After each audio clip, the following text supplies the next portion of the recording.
एक SDM officer अपनी सहेली की शादी में जा रही थी। वो एक आम लड़की के लिबास में थी, न कोई सरकारी गाड़ी न कोई सुरक्षा, बस एक आम लड़की की तरह मोटरसाइकिल चला रही थी। जब वो आजाद नगर शहर के पास पहुंची तो सामने एक पुलिस चौकी नजर आई। 3-4 पुलिसकर्मी चौकी के बाहर सड़क पर खड़े थे और बीच में इंस्पेक्टर रणदेव वर्मा वर्दी में खड़ा था। उसने लड़की को हाथ में डंडे के इशारे से रुकने को कहा। लड़की ने मोटरसाइकिल सड़क से उतारकर एक तरफ खड़ी कर दी। इंस्पेक्टर ने कड़े लहजे में पूछा, कहां जा रही हो? लड़की ने बहुत शांति से जवाब दिया, सहेली की शादी है, वहां जा रही हूं। इंस्पेक्टर रणदेव वर्मा ने उसे सिर से पांव तक देखा। लड़की 28 साल की एक खूबसूरत महिला थी जिसका नाम था अनित वर्मा। फिर हंसते हुए बोला, अच्छा, सहेली की शादी में दावत उड़ाने जा रही हो, लेकिन हेलमेट तुम्हारा बाप पहनेगा, क्यों नहीं पहना? और ये मोटरसाइकिल भी बहुत तेज चला रही थी। चलो, अब चालान देना पड़ेगा। इंस्पेक्टर रणदेव वर्मा ने चालान की पैड निकालते हुए कहा। अनित समझ गई थी कि उसकी नीयत खराब हो चुकी है और ये एक बहाना है। उसने कहा, सर, मैंने कोई कानून नहीं तोड़ा। ओ मैडम, हमें कानून सिखाने की कोशिश मत करो। उसने पास खड़े एक कांस्टेबल की तरफ देखा और फिर अनित की तरफ देखकर बोला, इसे सबक सिखाना पड़ेगा। अचानक इंस्पेक्टर ने जोर से एक थप्पड़ अनित के गाल पर मारा। बहुत सवाल करती है। पुलिस जब कुछ बोले तो चुपचाप मान लेना चाहिए। अनित का सिर एक पल के लिए घूम गया, लेकिन उसने खुद को संभाल लिया। उसकी आंखों में गुस्सा साफ झलक रहा था। चौकी इंचार्ज इंस्पेक्टर हंसते हुए बोला, अभी भी इसमें अकड़ बाकी है। ऐसे कितनों को ठीक कर दिया, अच्छे से सिखाना पड़ेगा। एक कांस्टेबल आगे आया और बोला, सर, इसे थाने ले चलो, वहां ठीक से इसकी सेवा करेंगे, तब समझेगी कि पुलिस से कैसे बात करनी चाहिए। एक कांस्टेबल ने अनित की बांह पकड़कर खींचा और बोला, चल, गाड़ी में बैठ। अनित ने झटके से हाथ छुड़ाया और गुस्से भरे लहजे में बोली, हाथ लगाने की कोशिश मत करना, वरना अंजाम अच्छा नहीं होगा। इंस्पेक्टर का गुस्सा और बढ़ गया। उसने एक कांस्टेबल से कहा, इसका घमंड देखो। एक कांस्टेबल आगे बढ़कर अनित वर्मा के बाल खींचने लगा और जोर से घसीटकर ले जाने की कोशिश करने लगा। अनित दर्द से कराह उठी, लेकिन तब तक उसने अपनी पहचान कुछ भी नहीं बताई थी। वो देखना चाहती थी कि ये लोग और कितना नीचे गिर सकते हैं। तभी एक पुलिस वाले ने गुस्से में उसकी मोटरसाइकिल पर डंडा मारा और बड़बड़ाकर बोला, बड़ी साधु बन रही है, अब तुझे खिलौना बनाकर खेलेंगे। अनित वर्मा अच्छी तरह समझ गई थी कि अब उसके साथ क्या होने वाला है और ये लोग कितनी हद तक नीचे गिर सकते हैं। इंस्पेक्टर की आंखों में गुस्सा था। वो जोर से चिल्लाकर बोला, तेरे जैसी बहुत समझदार देखी हैं, पुलिस से बदतमीजी करेगी, आज मजा चखाता हूं। चलो, इसे थाने ले जाओ, वहीं समझाऊंगा। इस समय अनित वर्मा अभी भी चुप थी। उसने अपनी पहचान जाहिर करने की कोई इच्छा नहीं दिखाई। वो देखना चाहती थी कि ये लोग प्रशासन को कितना बदनाम कर सकते हैं, ये लोग कितना अत्याचार कर सकते हैं। इंस्पेक्टर रणदेव वर्मा अब खींच चुका था। उसके सामने ऐसी महिला खड़ी थी जिसके नरम और सुंदर गाल पर थप्पड़ पड़ा था, जिसके बाल खींचे गए थे, जिसे जबरदस्ती बांह पकड़कर सड़क पर घसीटा गया था। लेकिन वो तब भी मूर्ति की तरह खामोश खड़ी थी, न कोई चीख न कोई रोना। इंस्पेक्टर रणदेव वर्मा ने सोचा कि थाने में जाकर सोचेगा कि इस जिद्दी महिला का क्या इलाज किया जाए। ये केवल गुस्सा नहीं था, ये एक ऐसा गुस्सा था जो अंदर ही अंदर सुलग रहा था। चौकी इंचार्ज इंस्पेक्टर हंसते हुए बोला, ओह, अब जुबान भी चलने लगी।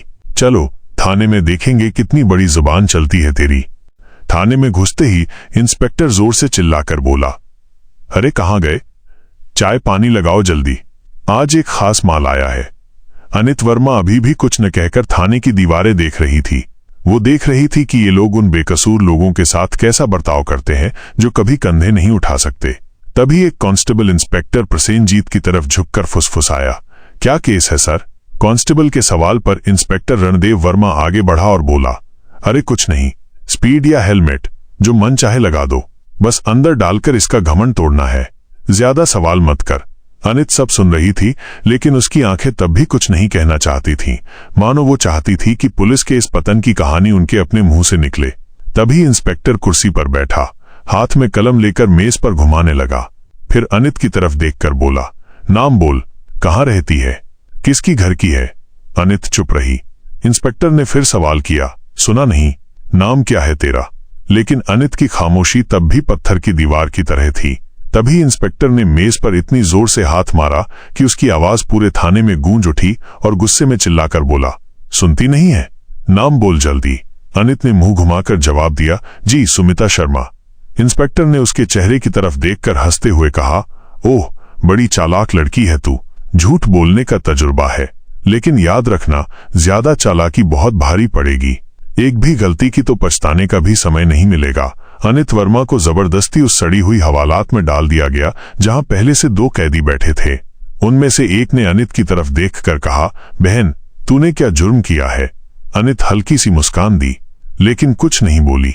अब वो सिर्फ देख रही थी कि ये पूरा सिस्टम कितना सड़ चुका है। अगर एक एसडीएम को इस तरह बिना किसी वजह के अंदर डाला जा सकता है तो आम लोगों की हालत की कल्पना करना मुश्किल नहीं है। अनित अब उस कोठरी के कोने में बैठी थी, सब देख रही थी, सुन रही थी और हर एक काम को समझ रही थी। इंस्पेक्टर रणदेव वर्मा ने एक झूठी रिपोर्ट तैयार की और बोला, इस पर चोरी और ब्लैकमेलिंग का केस लगाओ। फाइल पर हाथ मारकर बोला, चलो जल्दी। एक कांस्टेबल ने पूछा, लेकिन सर सबूत के बिना? इंस्पेक्टर ने हंसकर कहा, इस थाने में सबूत मांगे नहीं जाते, सबूत बनाए जाते हैं। थोड़ी देर बाद एक कांस्टेबल आया और अनित के कंधे पर जोर से हाथ मारा। इंस्पेक्टर हाथ उठा ही रहा था, तभी दरवाजे पर एक सख्त आवाज सुनाई दी, रुको। सब मुड़कर देखा, दरवाजे पर सीनियर इंस्पेक्टर संजय वर्मा खड़ा था। उसकी छवि दूसरों से थोड़ी बेहतर थी। उसने अंदर देखकर महिला की हालत देखी तो उसके माथे पर शिकन पड़ गई। पूछा, ये सब क्या हो रहा है? रणदेव वर्मा हंसा और बोला, कुछ नहीं सर, एक सड़क की लड़की ज्यादा होशियारी दिखा रही थी, सबक सिखा रहे हैं। संजय ने अनित को गौर से देखा। उसका बर्ताव आम महिला जैसा नहीं लग रहा था। पूछा, इसका जुर्म क्या है? रणदेव वर्मा घबरा गया, बोला, सर चेकिंग में बदतमीजी की थी। संजय को कुछ शक हुआ। उसने अनित से पूछा, तुम्हारा नाम क्या है? अनित चुप रही। रणदेव वर्मा हंसा और बोला, सर ये तो नाम भी नहीं बता रही। संजय अब पूरी तरह सतर्क हो गया। उसने कांस्टेबल को आदेश दिया, इसे अकेले कोठरी में रखो। रणदेव वर्मा हैरान हो गया, लेकिन सर, संजय ने सख्ती से कहा, मैं खुद इसके पास रहूंगा। उसके आदेश पर अनित को दूसरी कोठरी में बंद कर दिया गया, जो पिछली वाली से भी ज्यादा बदबूदार और अंधेरी थी। अनित ने चारों तरफ आंखें घुमाई तो एक कोने में एक टूटा हुआ मेज पड़ा था और पास में एक जंग लगा लोहे का रॉड। अब वो उस गंदे सिस्टम का असली चेहरा और करीब से देख रही थी। हर पल उसकी आंखें समझ रही थी कि कानून सिर्फ फाइलों तक ही सीमित रह गया है। तभी एक कांस्टेबल दौड़कर आया और बोला, सर बाहर एक बड़ी गाड़ी खड़ी है। रणदेव वर्मा डर से चौंक गया। पूछा, कौन सी गाड़ी? कांस्टेबल घबराकर बोला, सर सरकारी गाड़ी। वो जल्दी से बाहर गया और गाड़ी के अंदर देखा तो उसकी आंखें फटी रह गईं। वो हड़बड़ाकर वापस आया और धीमी आवाज में बोला, सर। रणदेव वर्मा चिढ़कर बोला, क्या हुआ? कौन आया है? कांस्टेबल कांपते हुए बोला, सर कमिश्नर साहब आए हैं। प्रसेनजीत का चेहरा फीका पड़ गया। सीनियर इंस्पेक्टर संजय वर्मा भी सतर्क हो गया, क्योंकि अब मामला सीधे ऊपर तक पहुंच गया था। कमिश्नर साहब ने थाने में कदम रखा और उनकी आंखों में साफ गुस्सा दिख रहा था। उन्होंने प्रसेनजीत की तरफ देखकर कड़े लहजे में पूछा, इंस्पेक्टर रणदेव सिन्हा, यहाँ क्या तमाशा चल रहा है? रणदेव वर्मा घबराकर बोला, कुछ नहीं सर, बस एक छोटा केस है। कमिश्नर साहब ने मेज से फाइल उठाई और ध्यान से पढ़ा। उनके माथे पर शिकन पड़ गई। फिर उन्होंने कोठरी में झांक कर कहा, ये कौन है? सर इस महिला के खिलाफ 420 और धोखाधड़ी का केस है। कमिश्नर साहब ने पूछा, तुम्हारे पास सबूत हैं? उन्होंने फिर कहा, कोई सबूत है तुम्हारे पास? अब रणदेव वर्मा पूरी तरह से फंस चुका था। कमिश्नर साहब ने महिला से सीधा सवाल किया, तुम्हारा नाम क्या है? और पहली बार अनित वर्मा ने हल्की सी मुस्कान देकर कहा, एसडीएम अनित वर्मा। पूरे थाने में सन्नाटा छा गया। सबके चेहरे फीके पड़ गए। प्रसेनजीत के हाथ पांव कांपने लगे। बाकी सब कांस्टेबल हैरान होकर खड़े हो गए। प्रसेनजीत के पैरों के नीचे से जमीन खिसक गई। जिस ऑफिसर को वो चोर समझ रहा था, वही ऑफिसर था जो पूरे जिले का कानून चला रहा था। दरअसल वो कोई आम महिला नहीं थी, वह थी स्वयं एसडीएम अनित वर्मा, जिसे सड़क पर घसीटा गया था, बाल पकड़कर खींचा गया था, थप्पड़ मारा गया था। ये बात सबके सामने आते ही पूरे थाने में हलचल मच गई। सब कांस्टेबल हक्के बक्के रह गए। कमिश्नर साहब ने तीखी नजरों से इंस्पेक्टर प्रसेनजीत की तरफ देखा और गुस्से में बोले, रणदेव सिन्हा, तेरी इतनी हिम्मत कैसे हुई कि तूने एक सीनियर ऑफिसर पर झूठे आरोप लगा दिए? रणदेव वर्मा कुछ कहने की कोशिश कर रहा था, तभी वहां खड़े सीनियर इंस्पेक्टर संजय वर्मा ने जोर से कहा, सर मैंने तो पहले ही कहा था, कुछ गड़बड़ है। अब रणदेव वर्मा पूरी तरह अकेला पड़ गया था। तभी अनित वर्मा ने अपनी शांत लेकिन सख्त आवाज में पहली बार सीधा फैसला सुनाया और बोली, रणदेव सिन्हा, अब तेरी नौकरी गई, तेरा सस्पेंशन पक्का है और तेरे खिलाफ अब मुकदमा भी चलेगा। ये सुनकर प्रसेनजीत की जैसे सांस ही रुक गई। बाकी पुलिस वाले उससे मुंह फेरने लगे। संजय वर्मा ने तुरंत आवाज दी, हवलदार साहब, इसे पकड़ो और लॉकअप में डालो।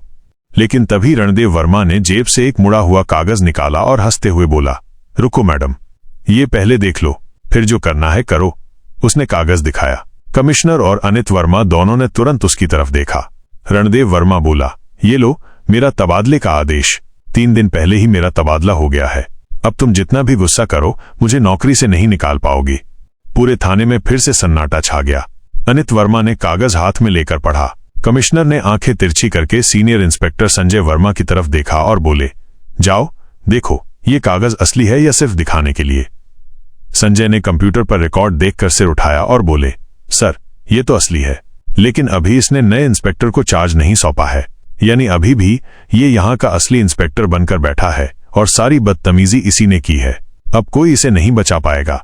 अनित वर्मा ने उसकी आंखों में आंखें डालकर कहा, अब तेरा नया ठिकाना वहीं होगा जहां तू दूसरों को डालता था। कमिश्नर ने भी सिर हिलाकर इशारा किया। 2 कांस्टेबल उसे पकड़ने के लिए आगे बढ़े। तभी रणदेव वर्मा ने फिर से चाल चली और बोला, रुको मैडम, मैं अकेला नहीं हूं। तुम्हें क्या लगता है सारा दोष सिर्फ मेरा है? फिर उसने थाने के बाकी पुलिस वालों की तरफ इशारा करके कहा, ये सब मेरे साथ हैं, ऊपर तक सब मिले हुए हैं। कुछ पुलिस वालों के चेहरे का रंग उड़ गया। सीनियर इंस्पेक्टर संजय वर्मा ने स्थिति को समझा और एक एक करके देखना शुरू किया। अनित वर्मा ने कमिश्नर की तरफ देखकर कहा, अब इस पूरे थाने को साफ करना पड़ेगा, कोई नहीं बचेगा। कमिश्नर ने भी कहा, जो हुक्म मैडम, अब एक एक करके सबका हिसाब लिया जाएगा। ये बात मुंह से निकलते ही थाने में जैसे बिजली गिरी। थाने के बाहर कुछ पत्रकार चुपचाप खड़े थे, जिन्हें पहले से ही शक था कि थाने में कुछ बड़ी गड़बड़ी चल रही है। जब उन्हें खबर मिली कि पूरे थाने की लाइन हाजिर की गई है, तभी उन्होंने मोबाइल से खबर फैलाना शुरू कर दिया। एक चमचमाती गाड़ी थाने के सामने आकर रुकी। दरवाजा खुला और स्वयं एसपी साहब बाहर आए। चारों तरफ देखा तो सबके चेहरे गिरे हुए थे।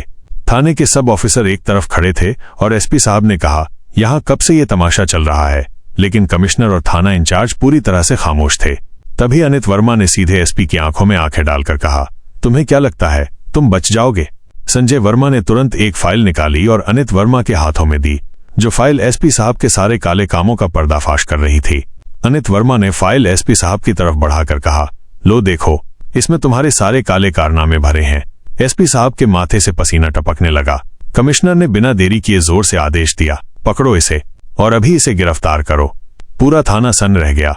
इतने बड़े ऑफिसर को किसी ने पहली बार इस तरह से सरेआम चैलेंज किया था। एसपी की गिरफ्तारी के साथ ही पूरे जिले में तूफान आ गया।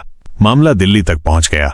मुख्यमंत्री तक खबर पहुंची और वहां से सीधे आदेश आया, जिले में जितने ऑफिसर मिलकर गड़बड़ी कर रहे हैं उन सबको पकड़कर अंदर डालो।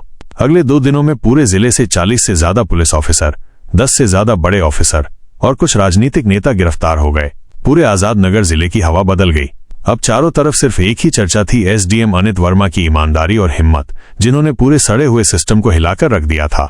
अब प्रशासन में एक नई रफ्तार थी, एक नई सोच थी और सबसे बड़ी बात, एक डर था कि अब कोई नहीं बचेगा। अनित वर्मा का काम खत्म हुआ था।